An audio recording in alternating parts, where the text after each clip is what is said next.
The perfect facade crumbles. The anniversary that changed everything. The champagne was chilling in the silver ice bucket, exactly the way Daniel liked it.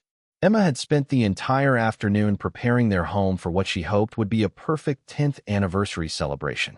The dining table was set with their wedding china. Candles flickered softly in the dimming light, and the aroma of Daniel's favorite meal filled the air. She glanced at her reflection in the hallway mirror, adjusting the emerald necklace Daniel had given her on their 5th anniversary. At 35, Emma still maintained the graceful beauty that had first caught Daniel's attention at that charity gala a lifetime ago. Her dark hair fell in soft waves around her shoulders, and her green dress hugged her figure perfectly. She wanted tonight to be special, to remind them both of why they had fallen in love. Their son, Oliver, was spending the night at his best friend's house. Everything was perfect, almost too perfect. Emma checked her phone for the 100th time. Daniel was late, but that wasn't unusual. As a senior financial analyst at Morrison & Blake investment firm, his schedule was demanding. She had learned to accept the late nights, the weekend calls, the business trips that seemed to grow more frequent each year. But lately, something felt different. Something she couldn't quite name. The discovery that shattered illusions. At 8:30, the front door finally opened. Daniel walked in, his expensive suit slightly rumpled, his tie loosened. He barely glanced at the decorated dining room before heading straight for the stairs. "Sorry I'm late," he muttered, his voice flat and distant. "Rough day at the office." Emma followed him, her heels clicking on the marble floor. "Daniel, it's our anniversary. I made your favorite dinner. The champagne is ready, and I thought we could. Can we do this another night?" He interrupted, already halfway up the staircase. "I have a massive headache, and I need to review some files for tomorrow's presentation." Something inside Emma snapped. 10 years of accommodating his schedule, of being the understanding wife, of putting her own dreams on hold while he climbed the corporate ladder. And he couldn't even remember their anniversary? "Daniel, stop." Her voice came out sharper than she intended. He paused, one hand on the banister, and turned to look at her with an expression that made her blood run cold. It wasn't anger or frustration. It was indifference. Complete, utter indifference. "What, Emma? It's our 10th anniversary. 10 years since we promised to love each other through everything. Doesn't that mean anything to you?" Daniel sighed, rubbing his temples. "Of course it does. But right now, I'm exhausted. We'll celebrate this weekend, okay? I'll take you to that Italian place you like." He continued up the stairs before she could respond. Emma stood alone in the hallway, surrounded by flickering candles and the fading warmth of a dinner growing cold. Her hands trembled as she reached for her wine glass, taking a long sip to steady her nerves. That's when she heard it. A faint buzzing sound coming from the living room couch. Daniel's phone. He must have left it in his jacket pocket when he rushed upstairs. Emma told herself not to look. She had never been the type of wife who snooped through her husband's phone. She trusted him. Or at least, she had trusted him. But her feet carried her to the couch anyway. Her fingers picked up the phone, and her world shattered into a million irreparable pieces. The screen showed 3 unread messages from a contact saved as S. "Missing you already. Tonight was incredible. Can't wait to see you tomorrow. Wear that cologne I love. Daniel, when are you going to tell her? I'm tired of hiding." Emma's knees buckled, and she sank onto the couch. Her mind raced through 1,000 explanations, desperate for anything that would make this make sense. Maybe it was a colleague. Maybe it was innocent. Maybe she was reading too much into it. But deep down, she knew. Women always know. Her fingers, moving almost of their own accord, scrolled through the message history. Months and months of conversations. Intimate details. Plans to meet at hotels. Photographs that made her stomach turn. And then she found the photos in his hidden folder. Images of Daniel with a beautiful blonde woman. Laughing. Kissing. Embracing in ways that left no room for doubt. The woman looked younger than Emma, maybe late 20s, with perfect skin and a confident smile. In one photo, they were at a beach resort Emma had never visited. In another, they were at a restaurant Emma had never heard of. A whole secret life, running parallel to the one they had built together. The confrontation. Emma didn't remember climbing the stairs. She didn't remember pushing open the bedroom door. But suddenly she was standing there, phone in hand, while Daniel looked up from his laptop with surprise, and then, unmistakably, fear. "Emma, what are you? Who is S?" Her voice was eerily calm, a stark contrast to the hurricane raging inside her chest. Daniel's face went pale. "Give me my phone." "Who is S?" He closed his laptop slowly, his jaw clenching. For a moment, she thought he might deny it. Lie to her face. Make up some elaborate story. But instead, he stood up and met her eyes with a coldness she had never seen before. "Her name is Sophia. She works in the marketing department." Emma felt the room spin. "How long? Does it matter?" "How long?" Daniel ran his hand through his hair, a gesture she had once found endearing and now found infuriating. 2 years. Give or take. 2 years. 2 years of lies. 2 years of betrayal. 2 years of her making his favorite meals, attending his work functions, raising their son, while he built a separate life with another woman. "I want a divorce." The words hung in the air between them like a death sentence. Emma had expected him to apologize, to beg for forgiveness, to at least show some remorse. Instead, Daniel simply nodded. "Actually, that's probably for the best," he said, his tone businesslike, as if they were discussing a merger rather than the dissolution of their marriage.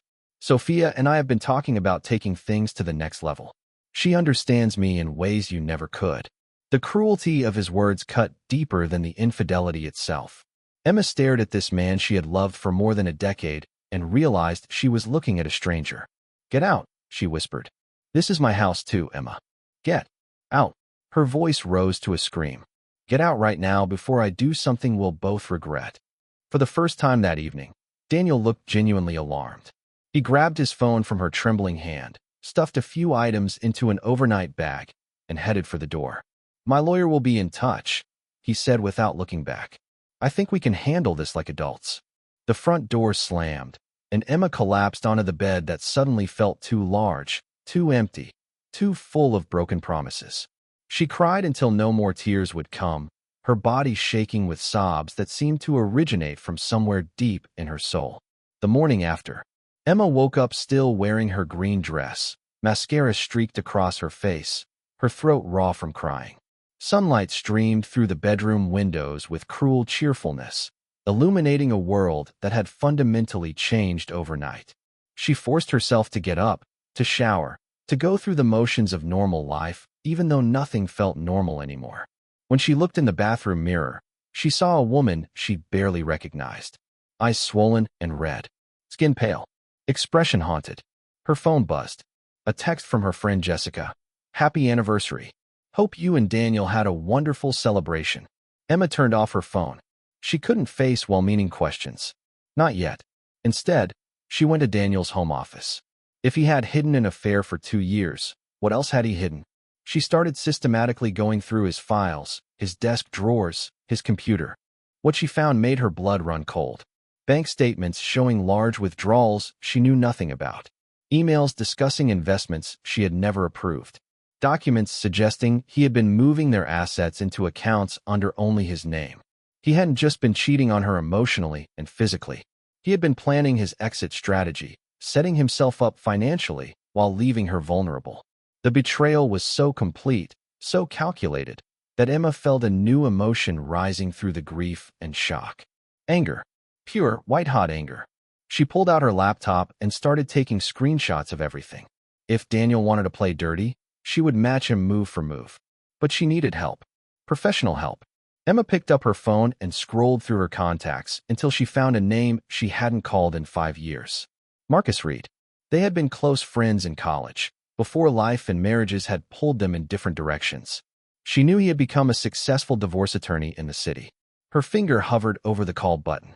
Once she made this call, there would be no going back. This would be real. The marriage would truly be over.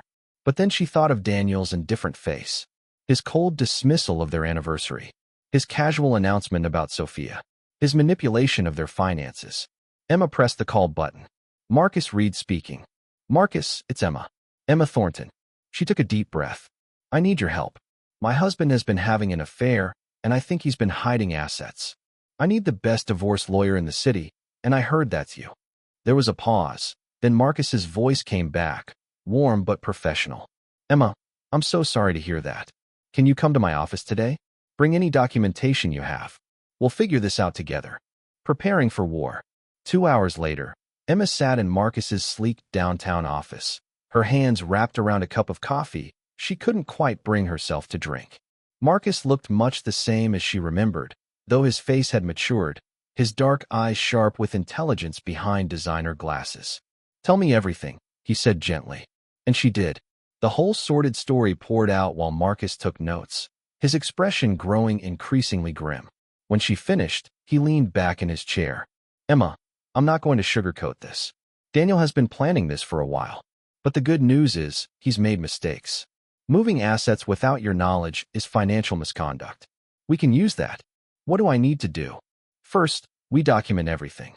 Every conversation, every financial transaction, every communication.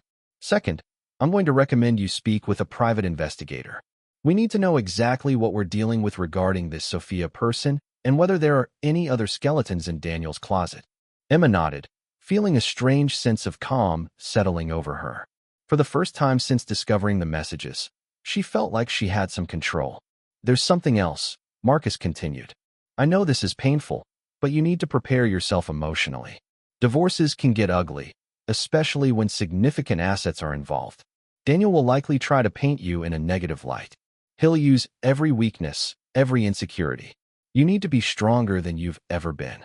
"I can do that," Emma said, and she was surprised to find she meant it. The devastated woman from last night was transforming into someone harder, someone who wouldn't be a victim. "Good." Marcus smiled slightly. "Because from what you've told me about the evidence you found, we're not just going to win this divorce, Emma. We're going to make Daniel regret ever crossing you." The private investigator. The next morning, Emma found herself in another office, this time meeting Sarah Chun, the private investigator Marcus had recommended. Sarah was a petite Asian woman in her 40s with sharp features and an intensity that immediately put Emma at ease. "Your lawyer filled me in on the basics," Sarah said, pulling out a tablet. "But I need you to tell me everything you know about Sophia. Full name, where she works, any details Daniel might have mentioned." Emma had spent the previous night going through Daniel's phone records, which she had forwarded to her own email before he could change his passwords. "Sophia Martinez. She works in the marketing department at Morrison & Blake. 28 years old.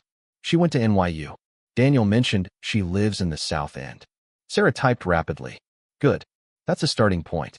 Now, I'm going to dig into both of their backgrounds. You might not like what I find. At this point, I don't think anything could surprise me."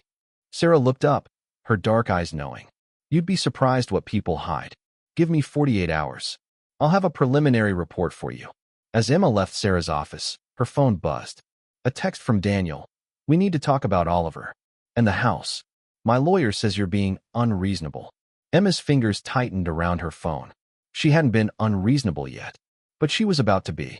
She texted back, "All communication goes through my lawyer. Marcus Reed. Have your attorney contact him." Almost immediately, her phone rang. "Daniel." She declined the call. It rang again. Declined. Then a voicemail notification appeared. Against her better judgment, Emma listened to it. "Emma, this is ridiculous. We can work this out without lawyers bleeding us dry. I made a mistake, okay? Sophia she was there when things got hard between us. But we have a son together. We have a life. Can't we be mature about this?" Emma deleted the voicemail. The time for maturity had passed when he spent 2 years lying to her face. That evening, she picked up Oliver from his friend's house. Her 9-year-old son bounced into the car, chattering about video games and the pizza they'd had for dinner. Emma forced herself to smile and engage, protecting him from the storm that was coming. "Where's Dad?" Oliver asked as they pulled into the driveway. "He's staying at a hotel for work," Emma said, hating the lie but knowing the truth would devastate him. "He'll see you this weekend." "Okay." Oliver shrugged, already distracted by his phone. As Emma tucked him into bed that night, Oliver looked up at her with Daniel's blue eyes. "Mom, are you okay? You look sad." Emma kissed his forehead, breathing in the sweet scent of his shampoo. "I'm fine, sweetheart. Just tired. I love you so much." "Love you too, Mom." Alone in her own bedroom, Emma pulled out the folder of documents she had compiled. Bank statements, emails, text messages, photos, the evidence of Daniel's betrayal and financial manipulation. Tomorrow, Sarah would dig deeper. Marcus would start building the case. and Emma would begin the process of dismantling the perfect life she thought she had and building something real from the ruins. She looked at the framed wedding photo on her nightstand. A younger Emma and Daniel, gazing at each other with such love and hope. She picked up the frame and placed it face down in the drawer. That couple didn't exist anymore. That Emma didn't exist anymore. The woman who remained was going to make sure Daniel paid for every lie, every betrayal, every moment he had made her feel small and insignificant. This wasn't just about divorce anymore. This was about justice. And Emma Thornton was just getting started. Don't forget to like and subscribe to Twisted Heartstrings for Part 2, where Emma uncovers devastating secrets about both Daniel and Sophia and begins executing her perfect revenge, the art of strategic revenge, playing the perfect victim. 3 days after the confrontation, Daniel showed up at the house unannounced. Emma watched through the kitchen window as his BMW pulled into the driveway, her heart rate accelerating despite her determination to remain calm. She had been expecting this. Marcus had warned her that Daniel would try to approach her directly, to bypass the lawyers and manipulate the situation to his advantage. She took a deep breath, smoothed down her deliberately chosen outfit, a simple gray sweater and jeans that made her look smaller, more vulnerable, and prepared to give the performance of her lifetime. When she opened the door, Daniel stood there holding a bouquet of her favorite flowers, peonies. The gesture was so typically him, so predictably manipulative, that Emma almost laughed. "Emma, please. Just 5 minutes," he said, his voice carefully calibrated to sound remorseful. "I know I messed up. I know I hurt you. But we have 10 years together. We have Oliver. That has to count for something." Emma let her eyes fill with tears, not difficult, given the genuine pain that still throbbed beneath her growing anger. "Come in," she said quietly, stepping aside. Daniel entered, and Emma noticed how his eyes immediately scanned the living room, probably looking for signs of how she was coping. She had made sure to leave tissues scattered on the coffee table, to let the house look slightly messier than usual. Let him think she was falling apart. "I've been thinking a lot," Daniel began, setting the flowers on the entry table. "Maybe I rushed into this. Maybe we can try counseling. For Oliver's sake, if nothing else." Emma sat on the couch, hugging herself in a gesture of vulnerability she had practiced. "You really hurt me, Daniel. 2 years. How can I ever trust you again?" I know. He sat beside her, not quite touching but close enough to be intimate. "But people make mistakes. Sophia was a mistake. A moment of weakness that got out of control. You're the one I married. You're Oliver's mother. That means everything." Emma studied his face, searching for genuine remorse, but all she saw was calculation. He was saying exactly what he thought she wanted to hear. The flowers, the pleading tone, the invocation of their son, it was all strategy. "What about the money?" she asked softly, watching his reaction carefully. Daniel's expression flickered, just for a moment. "What money?" "The withdrawals. The accounts I found. Were those part of your mistake too?" He recovered quickly, his face arranging itself into an expression of patient concern. "Emma, those were legitimate business investments. I was trying to grow our wealth. I didn't tell you because I didn't want you to worry about the risks." It was a smooth lie, delivered with just enough condescension to make her feel foolish for questioning him. The old Emma might have believed it. The old Emma might have apologized for doubting him. The new Emma just nodded slowly. "I see. So what do you say?" Daniel reached for her hand. "Can we at least try? Can we put this behind us and work on our marriage?" Emma looked down at their joined hands, at the wedding ring she still wore. Then she looked up at him with watery eyes. "I need time to think. This is all so overwhelming. Maybe we could try counseling. But I need you to be patient with me." Relief flooded Daniel's face. "Of course. Take all the time you need. I'll text you later, okay?" After he left, Emma sat alone in the silent house, her facade crumbling. She picked up her phone and called Marcus. "He just left," she said. "He tried exactly what you said he would. The remorseful act, the flowers, the suggestion of counseling. And you played along? Perfectly. He thinks I'm considering reconciliation. He thinks I'm weak and confused." "Good," Marcus said, and she could hear the approval in his voice. "Keep him thinking that. The longer he underestimates you, the more mistakes he'll make. How are you holding up emotionally?" Emma looked at the peonies Daniel had brought, their petals already starting to wilt. "I'm angrier than I've ever been in my life. But I'm channeling it. When does Sarah have her report ready? Tomorrow morning. And Emma? Based on what she's told me so far, you're going to want to sit down when you hear it. The investigator's report. Sarah Chin's office smelled like coffee and determination. Emma sat across from the investigator, Marcus beside her, as Sarah opened a thick folder that would change everything. I'm going to be direct, Sarah began. Your husband and Sofia Martinez have been more than just having an affair. They've been planning a future together, and it involves a significant amount of your money. Emma's hands clenched in her lap. Show me. Sarah pulled out the first set of documents. Sofia isn't just a marketing coordinator. She's actually deep in debt. Credit cards, student loans, a car loan she defaulted on 2 years ago. She was facing bankruptcy when she met Daniel. So she targeted him, Marcus said, leaning forward. It gets worse. Sarah produced photographs. I tracked their movements over the past month. They've been looking at properties together. Condos in Miami, beach houses in the Carolinas. And here's where it gets interesting. She laid out bank statements that made Emma's stomach drop. These are from an account Daniel opened 18 months ago.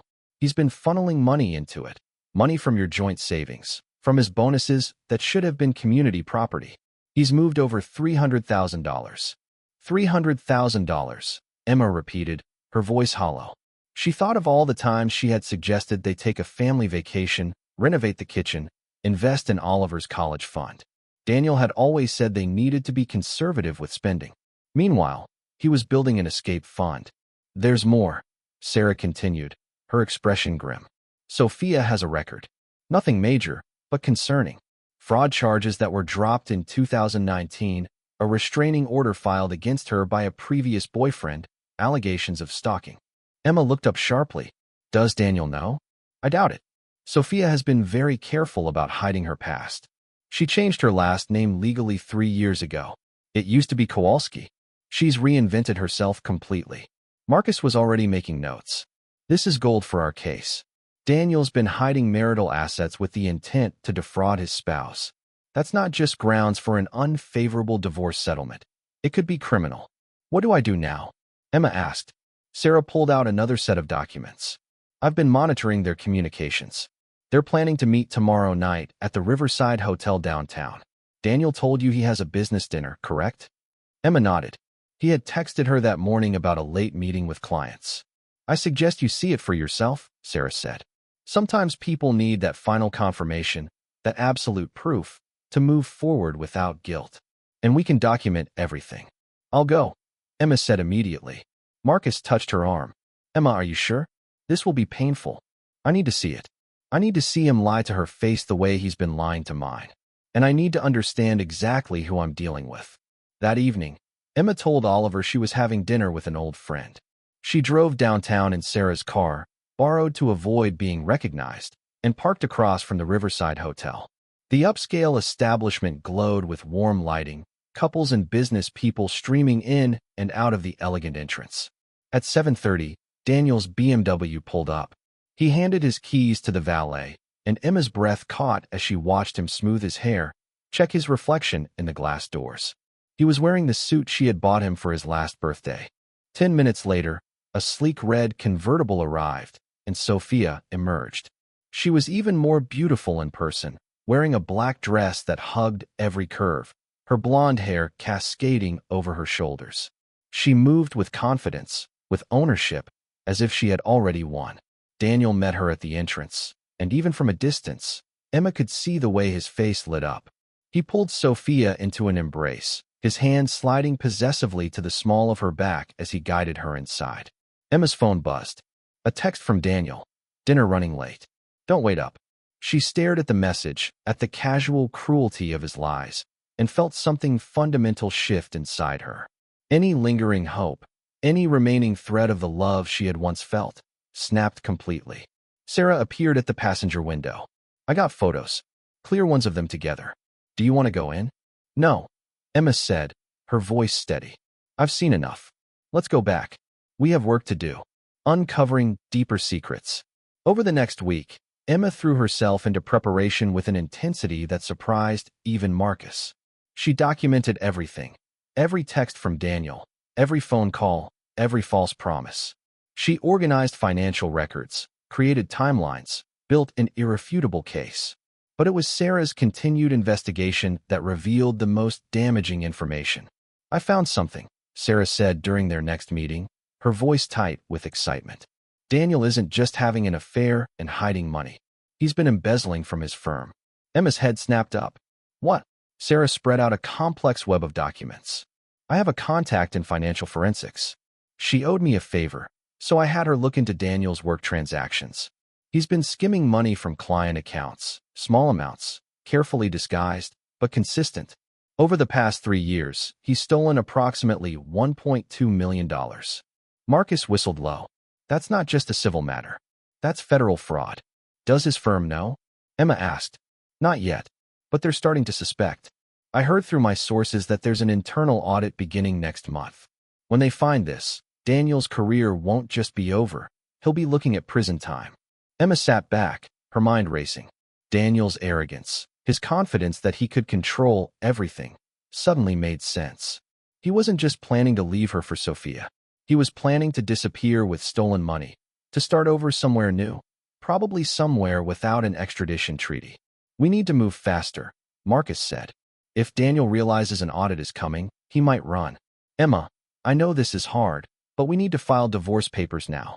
We need to freeze assets before he can move them offshore." "Do it," Emma said without hesitation. That afternoon, a process server arrived at Daniel's office and delivered the divorce petition. Emma wasn't there to see his reaction, but she could imagine it. The shock, the anger, the realization that she wasn't going to be the easy victim he expected. Her phone exploded with messages. "What the hell is this? You filed for divorce? After I tried to work things out.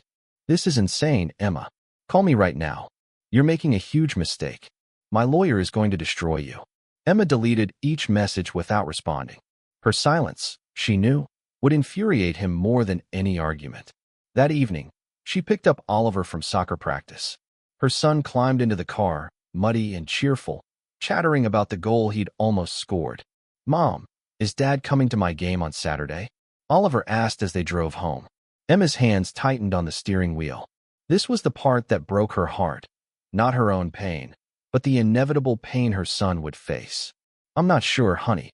He's very busy with work right now." "He's always busy," Oliver said, and there was a note of resignation in his voice that made Emma want to cry. Her 9-year-old son had already learned that his father's promises were unreliable. "I'll be there," Emma said firmly. "I'll always be there." At home, Emma tucked Oliver into bed and then retreated to her own room. She pulled out her laptop and began working on something she had been thinking about for days, a letter to Daniel's company. She wouldn't send it yet. That would be her nuclear option, her final card to play if Daniel pushed her too far. But having it ready, having that power, gave her a sense of control she desperately needed. As she typed, documenting everything she knew about Daniel's theft, her phone rang. "Marcus." "Emma, we have a problem. Daniel's lawyer just filed a motion for emergency custody of Oliver." Emma felt her blood turn to ice. "What? On what grounds?" "They're claiming you're emotionally unstable, that you've been erratic and possibly putting Oliver in danger. It's completely baseless, but it's designed to rattle you, to make you react emotionally." "What do I do?" "Nothing. That's exactly what you do. We'll respond through proper channels." "But Emma, you need to be very careful now. Daniel is going to try to provoke you. He's going to try to make you look unstable. Don't give him ammunition."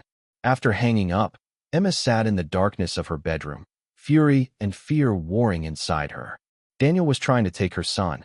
After everything he had done, he was trying to paint her as the unstable one. She pulled out her phone and looked at the photos Sarah had taken of Daniel and Sophia at the hotel. At his lies, at his betrayal, at the casual way he had destroyed their family. Then she opened her email and found the letter to Daniel's company. Not yet, she told herself, but soon. The custody hearing. 2 weeks later, Emma found herself in a courthouse, sitting beside Marcus while Daniel and his expensive lawyers sat across the aisle. It was a preliminary hearing for temporary custody, but Emma knew how important it was. First impressions mattered. Daniel looked polished and professional in a navy suit, his expression carefully arranged into concern. When their eyes met, he gave her a sad smile, as if he pitied her. Emma wore a simple gray dress, her hair pulled back, minimal makeup. Marcus had coached her on appearing calm, collected, maternal, but not emotional. All rise for the Honorable Judge Patricia Morrison. The judge was a woman in her 60s with silver hair and sharp eyes that seemed to see through every facade. Emma felt a small flicker of hope. A female judge might be more sympathetic to a woman being accused of instability by a cheating husband. Daniel's lawyer, a man named Robert Hutchins with slicked-back hair and an aggressive demeanor, stood first. Your Honor, my client is deeply concerned about his son's welfare. Mrs. Thornton has been exhibiting erratic behavior since learning of the divorce proceedings. She's refused to communicate with Mr. Thornton, has made wild accusations about his finances, and has been keeping Oliver from his father. Marcus stood smoothly. Your Honor, Mrs. Thornton has not been keeping Oliver from anyone. Mr. Thornton left the family home of his own accord and has made minimal effort to see his son. As for accusations about finances, we have documented proof of Mr. Thornton hiding marital assets. Judge Morrison raised a hand. Gentlemen, this is a hearing about temporary custody, not asset division. Let's stay focused. Mr. Hutchins, do you have any evidence that Mrs. Thornton is unfit? We have testimony from Mr. Thornton about her emotional state, Your Honor. She's been unstable, confrontational. Do you have any witnesses besides your client? Any teachers, counselors, family members who can testify to this alleged instability? Hutchins hesitated. Not at this time, Your Honor, but... Then we're done here. Judge Morrison looked at Emma. Mrs. Thornton, has your son been attending school regularly? Keeping up with his activities? Emma stood, her voice clear and steady. Yes, Your Honor. Oliver has perfect attendance this semester. He's in soccer and piano lessons. His teacher reported that he's thriving academically. And where is Oliver staying currently? With me, in our family home. The same home he's lived in since he was born. His routine hasn't changed except for his father's absence. Judge Morrison nodded, making notes. Mr. Thornton, how often have you exercised your parental rights to see your son since leaving the home? Daniel stood, and Emma could see him struggling to maintain his composure. Your Honor, I've been trying to see him, but my wife has made it difficult. Answer the question, please. How many times have you seen your son in the past 3 weeks? Twice, Daniel admitted. And did Mrs. Thornton prevent those visits? No, but... Thank you, Mr. Thornton. Judge Morrison closed her folder. I see no evidence that Mrs. Thornton is unfit or that the child is in any danger. Temporary custody will remain with the mother. Mr. Thornton will have supervised visitation every other weekend until the full custody hearing. Next case. The gavel came down, and Emma felt Marcus's hand on her shoulder, steadying her as relief flooded through her body. As they left the courtroom, Daniel grabbed her arm in the hallway.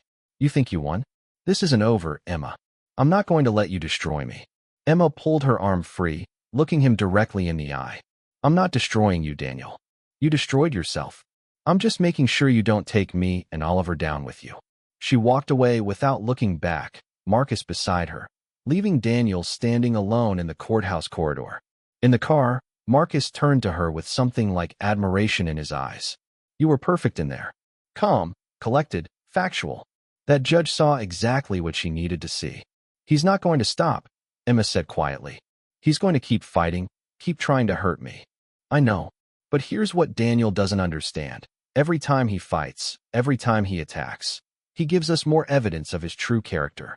He's his own worst enemy. Emma looked out the window at the city passing by, at the life she was rebuilding brick by brick. Sarah said she found more information about Sophia. Something about a child. Marcus nodded grimly. We'll discuss it at the office. But Emma, what we found is going to change everything. Sophia isn't who she's pretending to be. Not even close. The truth about Sophia. Back at Marcus's office, Sarah was waiting with another folder. The investigator looked both satisfied and disturbed as she laid out her findings. Sophia Martinez, formerly Sophia Kowalski, has a 5-year-old son. Sarah began without preamble.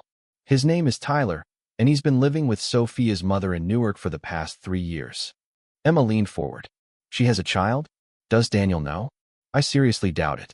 Sophia has gone to great lengths to hide this part of her life. She visits the kid maybe once a month, sends minimal child support. According to neighbors I interviewed, she told everyone she's working in Europe and can't bring him with her. Who's the father? Marcus asked. Sarah pulled out a mugshot. Ryan Kowalski, Sophia's ex-husband. He's currently serving 6 years for armed robbery. They were married when she was 21, had the kid, and divorced when Ryan went to prison. Emma stared at the photograph of a hard-looking man with cold eyes. So she's been lying to Daniel about everything. Her past, her family, her whole identity. It gets worse, Sarah continued. I did a deep dive into Sophia's finances. The money Daniel's been giving her, she's not saving it. She's paying off a loan shark. Apparently, she got in deep with some bad people before meeting Daniel. She owes about $80,000 to some very unpleasant characters. Marcus whistled. So she's using Daniel to pay off her debts. And planning to take him for everything else, Sarah agreed. I found text messages between Sophia and a friend where she literally says, "This guy is my lottery ticket. Once he marries me, I'll take half of everything and finally be set." Emma felt a strange mixture of vindication and disgust. She's been playing him from the beginning. The question is, Marcus said, do we tell him? Emma considered this. Part of her wanted to protect Daniel, to warn him that the woman he thought he loved was actually conning him. But a larger part, the part that remembered his cruelty and his betrayal, wanted him to learn this lesson the hard way.